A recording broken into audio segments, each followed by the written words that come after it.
Not everyone deserves a follow-up. And before anyone gets mad, I actually did not say that. My friend Steve Wallace did in a recent conversation we had. And at first, that sounds harsh, right? But he didn't mean people don't deserve respect. We all deserve respect. What he meant was not every conversation deserves the same amount of your time, attention, energy, and that next step effort. And I think that's a really important distinction that a lot of business owners miss. I know that I most certainly have. I mean, if you treat every conversation like it deserves the same amount of time, energy, and attention, you're probably going to drown. I know I have definitely felt that way from time to time. We have a coffee with someone, virtual or real, right? That networking call. Maybe we meet someone at an event and we say, hey, great connecting. Let's stay in touch, schedule more time. But then somehow, and suddenly, even every good conversation starts to get treated like it belongs in the pipeline. But not every good conversation is a good opportunity. Some people are great people, but they're not necessarily a fit for you.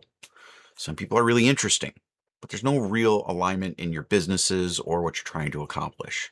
Some people are really well connected, but maybe they're not connected to the people that you serve or that you want to be connected with.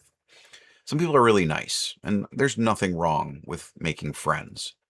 But nice doesn't automatically mean it's a strategic fit. And I think this is where, again, a lot of people get stuck. We network like everything and everyone matters equally. Every introduction from someone, every coffee that we have, every DM that we send after, every, hey, yeah, let's talk sometime. And they put time on our calendar. And then we wonder why our calendar is full, but the pipeline doesn't really feel as clear and abundant as it maybe should. And the reality is it's not a lead problem because you can actually get a lot of leads through networking. It becomes a filter problem, right? Because the goal is not to follow up with everyone. If you're doing it right, you're going to find some people that are not a good fit for you. And the goal is to know who actually deserves the next conversation, the next connection point, the next step forward.